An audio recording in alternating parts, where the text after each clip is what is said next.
चलिए जी, ऐसे के बारे में आज पढ़ेंगे कि ऐसे लिखा कैसे जाता है।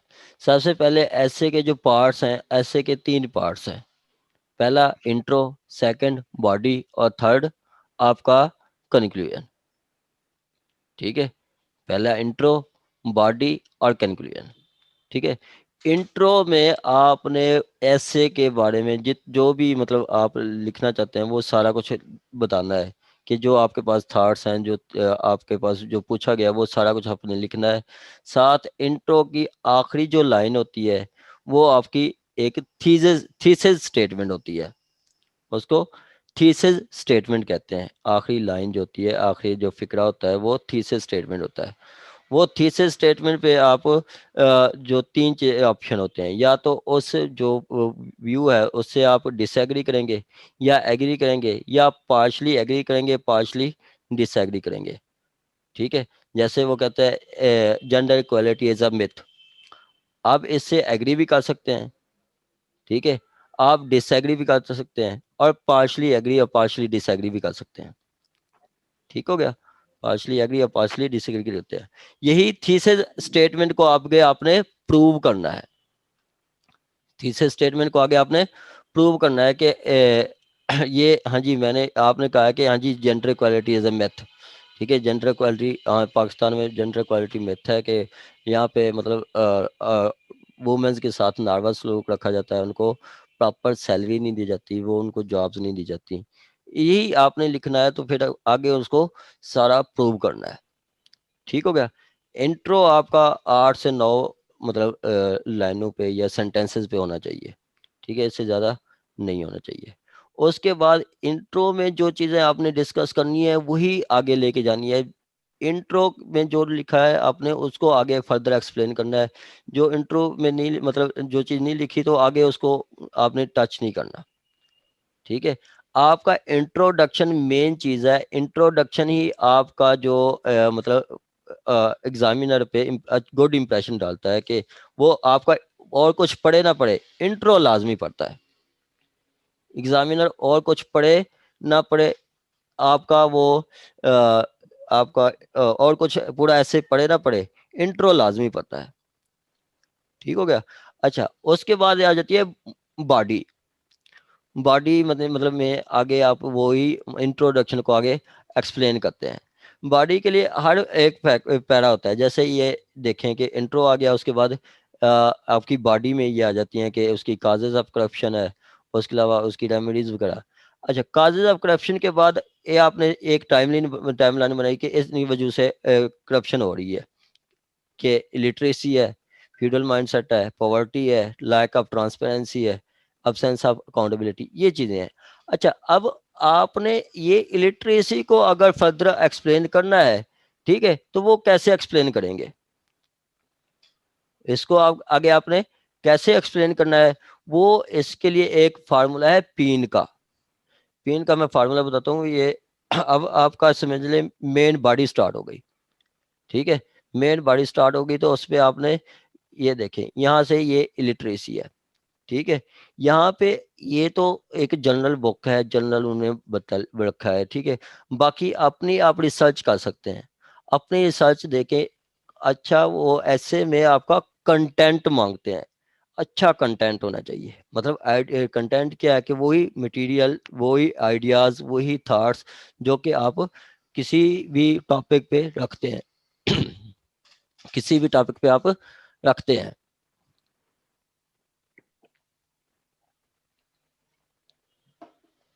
ये इलिटरेसी है इलिटरेसी। अब इसको आपने अच्छा एक्सप्लेन कैसे कर सकते हैं? इसके लिए एक फार्मूला है पीन का, वो मैं आपको फार्मूला दिखाता हूँ, उससे आपको थोड़ा समझ आएगी। ये फार्मूला है, ये बॉडी और एक पैराग्राफ, ये आपको स्क्रीन शो हो रही है स्क्रीन शो हो रही है आपको? हेलो, जी सर, हो रही है। चले, ठीक हो गया। ये अब समझ लें कि आपने इलिटरेसी का वो आगे पैरा लिखना है। ठीक है, क्या लिखना है? इलिटरेसी का पैरा लिखना है। तो उस पर एक आपने फार्मूला ज़हन में होना चाहिए, कि पीन का फार्मूला। पीन क्या है? कि आपका पॉइंट क्या है? इलिटरेसी। ठीक है, पॉइंट ऑफ पैराग्राफ क्या है? इलिटरेसी। अब पहले आपने वही इलिटरेसी को बताना है कि ये जी करप्शन हो रही है इलिटरेसी की वजह से, कि लोगों को पता नहीं है, ठीक है, वो लोगों को अपनी मतलब राइट्स का पता नहीं है, ठीक है, लोगों को पता नहीं है कि ऐसी ये बंदा करप्शन मतलब मेरा काम नहीं कर रहा, मुझसे भीख मुझसे वो रिश्वत मांग रहा है, तो इसको मैं कैसे इसको मतलब हैंडल करूं, इसके खिलाफ मेरे मेरे पास क्या रेमेडी है, ये पॉइंट है। उसके बाद आपने एक्सप्लेन करना है। एक्सप्लेन ने क्या कि मतलब आपकी लिटरेसी है क्या, ठीक है, वैसे ये एक्सप्लेन करने की जरूरत नहीं है। और इलिटरेसी क्यों हो रही है, ठीक है, इलिटरेसी क्यों हो रही है, कैसे हो रही है, ये सारा आपने उसको एक्सप्लेन करना है। उसके बाद आपने कोई उसकी एग्जांपल्स भी दे सकते हैं, ठीक है, एग्जाम्पल में आप उसका स्टैट्स बता सकते हैं, ठीक है, स्टैट क्या, कि पाकिस्तान में इस वक्त इलिटरेसी का रेट क्या है, ठीक है, और 10 साल पहले क्या था, आने वाले टाइम में हमारे लिटरेसी रेट क्या हो सकता है, ठीक हो गया। समझ। दूसरा कंपैरिजन, कंपैरिजन में आप बताएंगे कि पाकिस्तान में लिटरेसी रेट तो 65% है, हमारा जो ईरान है 97% लिटरेसी रेट है, उसके अलावा ये हमारे जो रशिया के साथ साइड पे हुए हैं, ताजिकिस्तान उज्बेकिस्तान, उनके पास लिटरेसी रेट 97% है, लिटरेसी रेट 97% ये भी आप उसको बता सकते हैं। उसके बाद कोई कोटेशन दे सकते हैं कि लिटरेसी पे अगर आपके पास कोई कोटेशन है तो वो आप दे सकते हैं। उसके बाद कोई रेफरेंसेस के जहाँ पे आप मतलब वो आपको आपने मतलब जहाँ पे आपने ये लिटरेसी का कोई मटेरियल लिया है, वो ऐसा कोई आप रेफरेंस दे सकते हैं, या किसी कंट्री का रेफरेंस आप दे सकते हैं। ये आपका एक फार्मूला होगा। अच्छा, आपका जो ऐसे है, ऐसे में कोहेरेंस होना चाहिए, ठीक है, कि कनेक्टेड होना चाहिए। जैसे कि आपने एक रखा है लिटरेसी, कि इलिटरेसी की वजह से हो रही है, ठीक है, अब इलिटरेसी की वजह से ये करप्शन हो रही है, तो इलिटरेसी की वजह से नेक्स्ट क्या इफेक्ट होगा, उससे अगला फिक पैरा आपने जोड़ना है। उससे अगला क्या है कि उससे लिटरेसी होती है तो लिटरेसी से गुर्बत पैदा होती है, गुर्बत होती है तो फिर मतलब यही फिर अगर आपका पॉवर्टी होगी, ठीक है। ये इस तरह आपने वो पैरे को भी कनेक्ट करना है, मतलब जब आपने टाइमलाइन बनानी है, टाइमलाइन इस तरह से बनानी है कि आप का जो एक पैरा है दूसरे जो दूसरा पैरा हो वो पहले पैरे से कनेक्टेड हो, पहले पैरे से कनेक्टेड हो, ताकि रवानी के साथ वो एग्जामिनर पढ़ता रहे, रवानी के साथ आपके एग्जामिनर पढ़ता रहे, ठीक हो गया। और उसके बाद वो कहते हैं कि एक सेंटेंस में ज्यादा से ज्यादा 8 से 10 लफ्ज का हो, इसमें गलती नहीं होगी। मतलब एक सेंटेंस जो है वो आप ज्यादा लेंथी सेंटेंसेस ना बनाएं। अक्सर जो हमारी जैसे हमारी इंग्लिश इतनी अच्छी नहीं है, तो हम लिखते रहते हैं वो कहीं पे कॉमन डाल देते हैं कि ये ऐसे वो फुल स्टॉप कम, इसी तरह हमारा जो सेंटेंस होता है वो बहुत लेंथी हो जाता है। ऐसा नहीं, सिंपल सेंटेंस लिखें, सिंपल वेकेबुलरी इस्तेमाल करें, और आपका सेंटेंस स्ट्रक्चर अच्छा होना चाहिए, सेंटेंस स्ट्रक्चर अच्छा होना चाहिए, ठीक हो गया। उसके बाद एक यही आपका मतलब पहले आपने ऐसे टाइटल देखना है। उसके बाद ऐसे टाइटल जैसे जनरल इक्वालिटी, उसकी आपने थीसिस स्टेटमेंट अपने माइंड में बनानी है कि मैंने इस पे थीसिस जनरल जो जनरल इनक्वालिटी, ठीक है, इस पे मैंने थीसिस स्टेटमेंट क्या देनी है, मैंने प्रो में देनी है या कंट्रा में जाना है। उसके बाद आपकी आउटलाइन बनेगी, आउटलाइन के बाद बॉडी होगी और कंक्लूजन होगा। उसके बाद ये 3-4 चीजें हैं, ये जैसे ऐसे लिखते हैं, ठीक है, ये ऐसे है। ऐसा ऐसे में कंटेंट मतलब मेन सब्जेक्ट मैटर, जैसे अगर करप्शन है तो करप्शन आपका सब्जेक्ट मैटर है, उसी पे ही आपने सारे कंटेंट देखने हैं कि मतलब ट्रांसपेरेंसी इंटरनेशनल जो है उसकी रिपोर्ट के मुताबिक पाकिस्तान करप्शन करप्ट कंट्री में क्या पाकिस्तान की रैंकिंग क्या है, 124 है, पहले 121 थी, 124 हो गई है, ये आपने बताना है। उसके अलावा आपका ऐसे इंग्लिश, आपका इंग्लिश टेस्ट भी होता है, जिनकी इंग्लिश वीक होती है, मैंने पीछे जो है ना वो पीछे एक मेरे पास बुक है सक्सेस स्टोरीज, उसमें जितनी भी मतलब 80+ जो CSS या PMS पास्ट हैं, उन्होंने अपना एक्सपीरियंस बताया है कि हमने कैसे मतलब मेहनत की है, कैसे हमने पढ़ा है, कैसे हमने ऐसे अटेम्प्ट किया था। वो आप पढ़ें, मैं आपको वो मतलब पिक्चर बना के शेयर कर दूंगा, वो आप बुक लें, बहुत अच्छी बुक है, बहुत आप उससे गेन करेंगे। अच्छा, उसमें स्ट्रक्चर में क्या, ऐसे का स्ट्रक्चर क्या है, पहले इंट्रो, ठीक है, फिर बॉडी, और उसके बाद कंक्लूजन। इंट्रो में क्या होगा, इंट्रो जैसे पॉपुलेशन ग्रोथ है, तो इंट्रो क्या होगा कि population is increasing at alarming rate. मतलब ऐसे आपने वर्ड इस्तेमाल करने हैं कि अगला जो बंदा है, जो एग्जामिनर है, जो चेक कर रहा है, वो अट्रैक्ट हो आपकी, मतलब वो आपकी वर्डिंग से अट्रैक्ट हो, और वो आपको उसको पढ़ते हुए उसको अच्छा लगे, ठीक है। और नेक्स्ट ये आपने बताना है कि पॉपुलेशन बढ़ रही है, तो 20 साल बाद पॉपुलेशन का क्या, पाकिस्तान में क्या होगा, ठीक हो गया। ये आप कहते हैं कि इंट्रो में ये लाजमी लिखना है कि what is topic and what why it is important, कि ये टॉपिक कौन सा है और इसकी क्या इंपॉर्टेंस है। इंट्रो में आपने जो लिखना है 8 से 10 फिक्रे के ऊपर लिखते हैं, ठीक है। आपका इंट्रो जो है 8 से 10 फिक्रे, मैं आपको पीछे दिखाऊं, ये ऐसे है, सेकंड। ये ऐसे है, तो ये देखें कि इतनी ज़्यादा आप इसके फिक्रे बना लें तो 8 से 10 बनेंगे, इससे ज़्यादा ऐसे ये नहीं बनेंगे।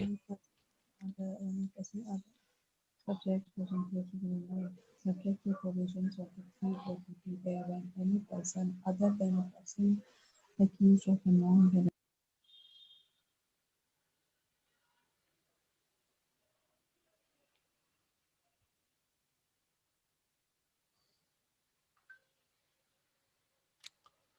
ठीक हो गया।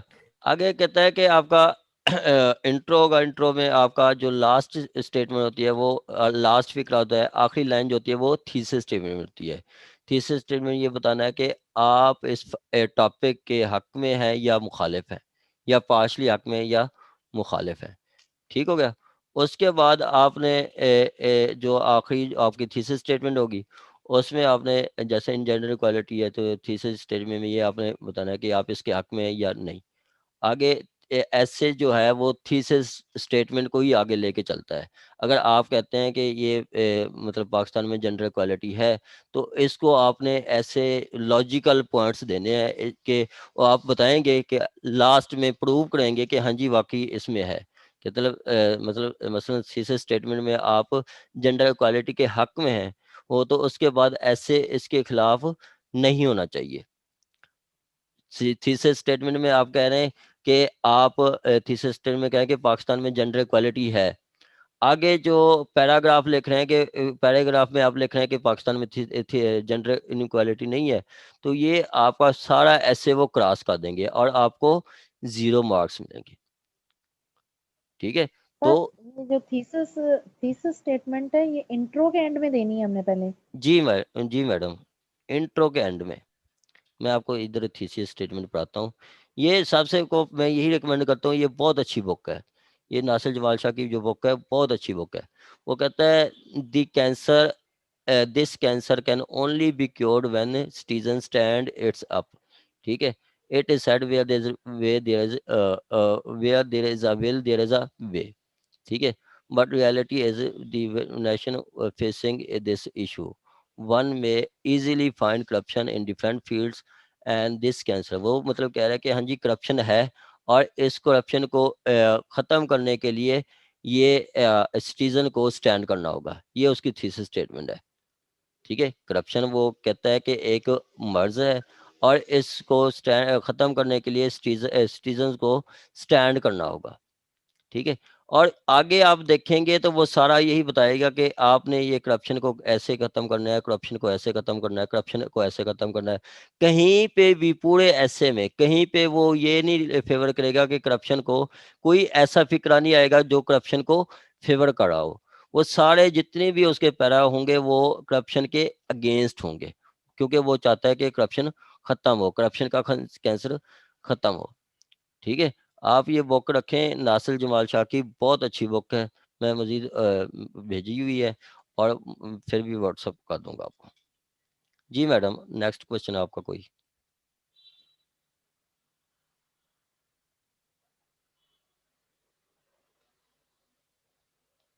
चले, नेक्स्ट आपका ये आ गया आगे कंक्लूजन। कंक्लूजन में क्या होता है, इसमें जो पहले लिखा है उसको कंसाइज में लिखना है, कोई नई चीज नहीं लिखनी, मतलब जो पीछे 8-10 पैरे में लिखे हैं वही उसकी आपने कंसाइज में बता देना है कि to sum up it is concluded that फलां फलां फलां फलां, वो आपने साथ सारा लिख देना है। अच्छा, वो कहता है कि इंग्लिश अच्छी होनी चाहिए, क्लियर इंग्लिश लिखी हो, ठीक है।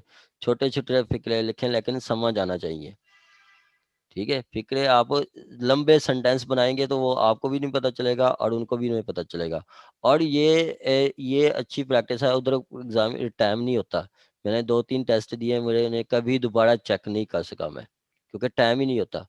पहले 2019 में मैंने इंग्लिश अटेम्प्ट दी, उस पे भी इंग्लिश का जो है वो 10 नंबर का एक मेरा क्वेश्चन रह गया था। अब मैंने 2020 में दी तो मेरा 20 नंबर का जो जो थे वो रह गए थे, क्योंकि टाइम ही नहीं होता, बिल्कुल भी टाइम नहीं होता। आपका 3 घंटे ऐसे गुजरते हैं 3 मिनट के बराबर, तो दोबारा आप नहीं पढ़ सकते। हाँ, लेकिन अगर आप दोबारा एक दफ़ा ऐसे पढ़ लेते हैं तो उसमें से आपके जो कॉमा, फुल स्टॉप या कहीं पे स्पेलिंग की मिस्टेक आप वो कवर कर सकते हैं। 2-3 मिनट में आप एक दफ़ा दोबारा नज़र लाजमी लगाया करें जब एक दफ़ा लिख लें। प्रैक्टिस में एक फिक्रे को 3 दफ़ा लिखें, फिर जवाब जो आपको करेक्ट लगता है वो लिखें। इससे ग्रामर की गलती नहीं होगी, ठीक है। इससे ग्रामर की गलती नहीं होगी। मैक्सिमम, और मैं आपके नीचे भी लेके चलता हूँ कि आपका जो ग्रामर है, मैं बार बार सबको यही कहता रहता हूँ कि आपका जो ऐसे है वो टोटल आपकी इंग्लिश पे है और टोटल आपकी प्रैक्टिस है। इंग्लिश आपने ठीक करनी है तो डेली ऐसे लिखें, डेली ऐसे लिखें, डेली ऐसे लिखें। एक ऐसे पढ़ें, 2-3 फिक्रे पढ़ें और 1 पेज या 1.5 पेज आप डेली लिखें। 1 पेज या 1.5 पेज डेली लिखें और किसी से आप वो चेक करवाएं। ये ऐसे आपकी इंग्लिश सेट होगी, ऐसे आपका पैरा ठीक होगा। मैं फिर बता देता हूँ कि आपका जो ऐसे है वो 3 पार्ट्स पे होता है। पहला आपका इंट्रो, इंट्रो आपका 8 से 10 फिक्रों में होना चाहिए, ठीक है। और लास्ट फिक्रा जो होगा वो थीसिस स्टेटमेंट होगा, वो बताएगा कि आप इस फिक्रे इस के हक में है या इसके अगेंस्ट है। उसके बाद क्या होगा, बॉडी, बॉडी में वही आपकी आगे टाइमलाइन जाएगी, वही आपने थीसिस स्टेटमेंट को आगे लेके जाना है। उसको आपने उस थीसिस स्टेटमेंट के प्रूव करने के लिए आपने कुछ फिक्रे लिखने हैं, कुछ पैराग्राफ लिखने हैं, ठीक हो गया। लास्ट में आपने कंक्लूजन देना है, ठीक हो गया। ये था आपका जो बेसिक्स थे ऐसे के। ऐसे में अच्छा मैंने एक सरसरी सा ये बनाई है। अच्छा, ऐसे जो है वो लिखते हुए भी आपको मतलब चंद एक वर्ड्स होते हैं जो कि आपने उसको मतलब गौर करना होता है। जैसे आपने स्टार्ट करना है तो कैसे करना है, एंड करना है तो कैसे करना है। पहले आपने आउटलाइन बनानी है, आउटलाइन में ये आपने नंबर भी देने हैं कि पहला नंबर इंट्रो, फिर मेरिट्स या डीमेरिट्स, मेरिट्स फिर उस पे 3-4 लिखें। ज़्यादा लेंथ ही ना लिखें, 4-5 लिखें, आपने पॉइंट्स देने हैं। ये बुक में तो 8-8 वो लिखे हुए हैं, मेरिट्स भी 8 लिखे हुए हैं, डीमेरिट्स भी 8 लिखे हुए हैं, 7 लिखे हुए हैं। आप 3-3 लिखें, 4-4 लिखें, 5-5 लिखें, लेकिन वो वही लिखें जो आप जिसके ऊपर आपको पूरा मतलब आपके पास कंटेंट मौजूद हो, ठीक है। उसके बाद सजेशन, उसके बाद ये कंक्लूजन, ये। अच्छा, ऐसे जो है ये पैटर्न कैसे होगा, पहले आपका इंट्रो स्टार्ट हो गया। अच्छा, ये आपने जहन में रखना है कि जब आपने पैरा शुरू करना है, मैंने अब टेस्ट दिया था तो मैंने ऐसे एक लाइन लगा ली थी, ये लेड पेंसिल से, ठीक है। लाइन लगा ली थी, लाइन किस लिए लगाई थी कि मेरा जब नेक्स्ट पैरा होता था ना, जैसे मैंने पहला पैरा यहाँ से लिखा, ठीक है, मैंने पहला पैरा यहाँ लिखा और मेरा पैरा, ओ सॉरी, ये लाइन है, ठीक है।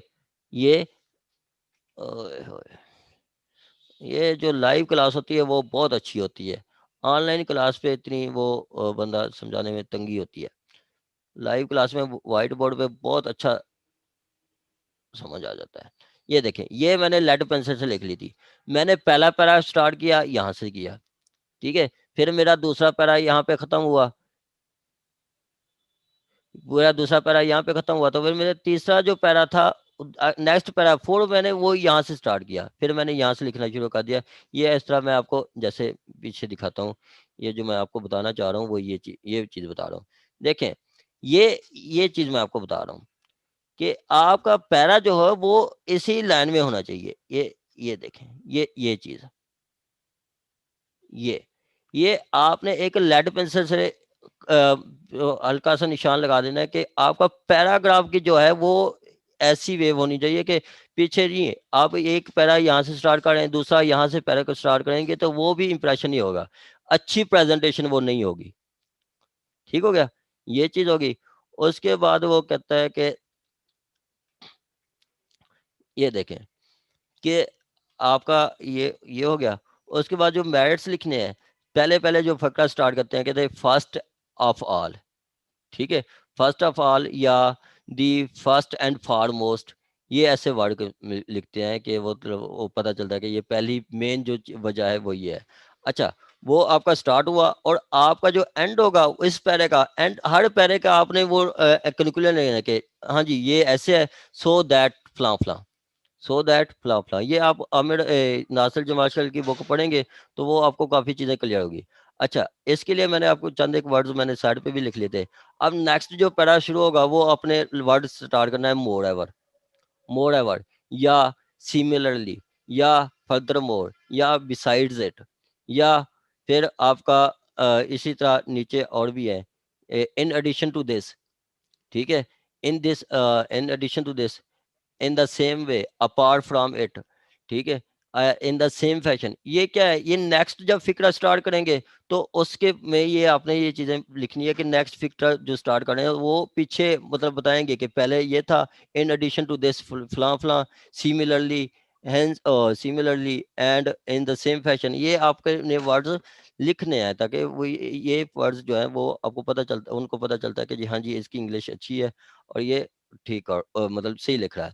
अच्छा, जब आपने फिक्रा एंड करना है,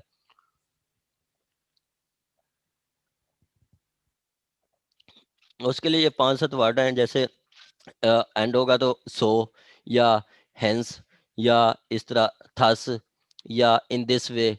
ठीक है, वो आप बता रहे हैं कि इन दिस वे ये फलां होगा, इन दिस वे ये काम हो रहा है, ये काम हो रहा है, ये काम हो रहा है। नो डाउट, ये जब फिक्रा एंड लिखेंगे तो ये आपने लिखना है। अच्छा, नो डाउट के से पहले आपने कॉमा देना है, इन दिस वे से पहले आपने कॉमा देना है, थर्ड से भी कॉमा देना है, और जब फिक्रा स्टार्ट करेंगे सिमिलरली तो फिर कॉमा देना है। इस तरह ये आप इस पैटर्न के साथ आप ऐसे लिखेंगे।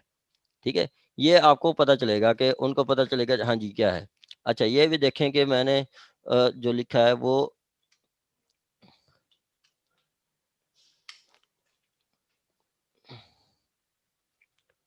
ये देखें, ये ये चीज आपने साथ रखनी है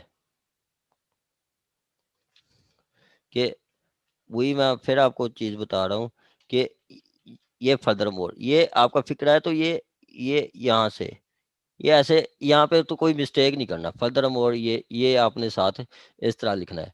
आगे डीमेरिट्स, फिर वो आ गया। आखिरी जो आपको कंक्लूजन देते हैं तो उसमें बताते मतलब कोई सजेशन देते हैं तो सजेशन में आप नंबर बताते हैं कि मेरा पहला सजेशन क्या है।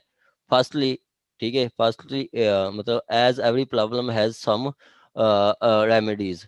अब ये इस तरह के चंद एक वर्ड आप लिख लें तो वो भी आपके लिए आसानी होगी कि हर पे ऐसे पे ये सेट कर सकते हैं कि as every problem, social evils पे ये लिख सकते हैं as every problem has some remedies, there are some suggestion through which one can drive maximum benefit out of from जो भी सोशल इवल है। उसके बाद वो आप सजेशन देंगे। फर्स्टली पहला आपका सजेशन क्या है, सेकेंडली, फिर थर्डली, फिर फोर्थली, फिर फिफ्थ, फोर्थली, जितनी आप देंगे फिर आखिरी आपका आ जाएगा कंक्लूजन। ये यहाँ पे मैंने ये हेडिंग दी है आपको समझाने के लिए, लेकिन आपका ऐसे में कोई ऐसी हेडिंग नहीं होगी। आपने यहाँ एंड में लिखना है। अच्छा, वो फिक्रे से भी पढ़ जाता है कि ये कंक्लूजन है या कुछ और है। आप कंक्लूजन का जो वर्ड्स होते हैं वो to cut the long story short ये लिख सकते हैं, या टू सम अप ये लिख सकते हैं, या it can be said that, ये यही दो word, to cut the long story short या टू सम अप। ये दो वर्ड्स ऐसे हैं जिससे वो पता चल जाता है कि ये जी फिक्रा लिख रहा है, आखिरी मतलब कंक्लूजन लिख रहा है बल्कि। सर, ठीक हो गया टू कंक्लूड भी कह सकते हैं, टू कंक्लूड दिस, जी। To conclude this. हाँ जी बिल्कुल, वो भी लिख सकते हैं, वो भी लिख सकते हैं। इस तरह वोकैबुलरी तो नासिर साहब बहुत ज्यादा है। आपके वो आपको हजारों वर्ड्स मिलेंगे जो कि वो शो कर रहे होंगे कि ये आप कंक्लूजन लिख रहे हैं।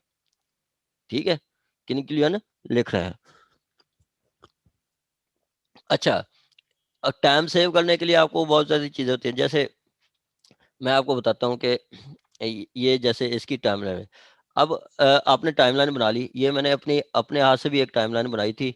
आप ऐसे भी मतलब सिंपल टाइमलाइन बना सकते हैं जो कि आपको आसानी लगे, जो आप लिख सकते हैं। जैसे मैंने literacy, feudal mindset, lack of transparency, civil disobedience, ये मैंने लिखे है। उसके बाद बैड गवर्नेंस और रेमेडीज क्या है, रूल ऑफ लॉ, और उसके अलावा cartel feudal mindset, rule of media, most important, independence of judiciary, suitable salary. ये सारी चीजें होंगी तो इससे आपका वो करप्शन नहीं होगा। ये अच्छा, आगे सपोज कि आपके पास टाइम नहीं है, आपने ये लिख लिया है, काजेज लिख लिए हैं, फैक्ट्स लिख लिए हैं, ठीक है, और नीचे ये आपने टाइमलाइन भी बनाई हुई है कि टाइमलाइन में आपने rule of law, capital, feudal, cartel feudal mindset, rule of media, ये अब ये कितनी है, 1 2 3 5, ये 5 अलग-अलग पैरा बनेंगे। आपके पास टाइम भी सिर्फ 5 मिनट है।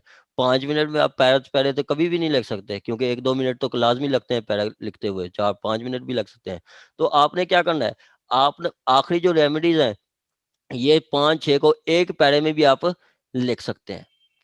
ये सारी चीज़ें मतलब सजेशन जो है, सजेशन या रेमेडीज, ये आप एक पैरे में भी लिख सकते हैं। उसमें बताएंगे कि रूल ऑफ लॉ होना चाहिए, फ्यूडल माइंडसेट होना चाहिए, और मतलब कर्टेल फ्यूडल माइंडसेट, मतलब फ्यूडल माइंडसेट को ख़त्म करना चाहिए, और रूल ऑफ मीडिया होना चाहिए, ठीक है, और मीडिया अपना पार्ट प्ले करे। तो ये एक पैरा में लिख के भी आप कंक्लूजन लिख सकते हैं। अभी लास्ट टाइम भी मैंने यही किया था कि वो टाइम नहीं था, तो फिर मैंने सजेशन जो है वो सारे एक ही पैराग्राफ में लिख लिए थे, ठीक है, तो ये टाइम सेव हो जाता है। ठीक हो गया, ये था आपका ऐसे का। बाकी जो नेक्स्ट जो चीज़ें मैंने आपको शेयर की हैं, वो आप अच्छी तरह पढ़ भी सकते हैं। कौन सी हैं? ये काम की चीज़ें हैं जो कि मैंने आपको शेयर की हैं। ये अब ये जो ये NAS, ये नाम लिखा है पीछे बुक में है, ठीक है, ये कौन है? ये एक स्टूडेंट है, वो बता रहा है कि उससे क्वेश्चन किया है, उसको पता किया है कि आप ऐसे कैसे डिफाइन करते हैं, ये ऐसे में क्या होना चाहिए। उसने ये कुछ बताया है, इंट्रो, बॉडी और ट्रांजिशन और कंक्लूजन, ठीक है। ये आप पढ़ सकते हैं, ये आप इजी चीज़ें हैं। आगे वो कहता है कि इंग्लिश क्यों फेल होती है, कि प्रैक्टिस नहीं होती। सबसे ज़्यादा प्रैक्टिस लॉ डिस्कशन से है और इंग्लिश प्रैक्टिस से है। डेली आप एक पेज लिखें, डेली 1 पेज 1.5 पेज लाजमी लिखें, अगर आपने इंग्लिश को सेट करनी है तो। मैंने अभी ऐसे इंग्लिश के देने थे पेपर, मतलब CJ के 2009 नवंबर में दिए थे, तो आखिरी 3 महीने में डेली 1 पेज लिखता था, 1 1.5 पेज लाजमी मैं लिखता था। बाकी मैं कुछ पढ़ूँ ना पढ़ूँ, लेकिन मैं ये 1 1.5 पेज लाजमी लिखता था। ये चीज़ें आपको पता चलती हैं बार बार जब चीज़ें एक लिखते हैं, पैराग्राफ लिखते हैं, तो आपको ग्रामर में भी काफ़ी मतलब पता चल जाता है कि यहाँ पे कहाँ पे मिस्टेक कर रहे हैं, कहाँ पे मिस्टेक कर रहे हैं। आप टीचर को नहीं चेक कराते, खुद भी दोबारा चेक करें तो आपको पता चलता है कि हाँ जी, यहाँ यहाँ पे आपने ये मिस्टेक की है, यहाँ पे आपने ये मिस्टेक की है।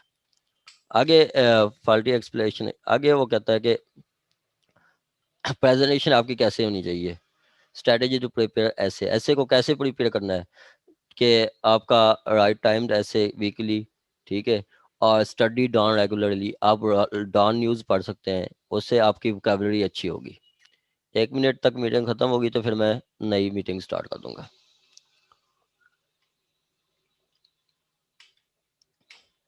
उसके बाद वो कहता है कि ये स्टूडेंट इंग्लिश ऐसे में क्यों फेल होते हैं, वो सारा कुछ बता रहा है कि टेस्ट ऑफ, आज ऐसे क्या होता है, test of knowledge, grammar and expression, 3 चीज़ों का टेस्ट होता है आपका ऐसे। इसलिए वो ऐसे जो है ना, ऐसे पे वो ज़्यादा स्टूडेंट फेल हो जाते हैं, या तो उसके पास कंटेंट नहीं होता, नॉलेज नहीं होता, या फिर उनका ग्रामर ठीक नहीं होती, मिस्टेक्स हो जाती हैं, या ग्रामर भी ठीक होती है तो वो एक्सप्रेशन नहीं सही देते, वो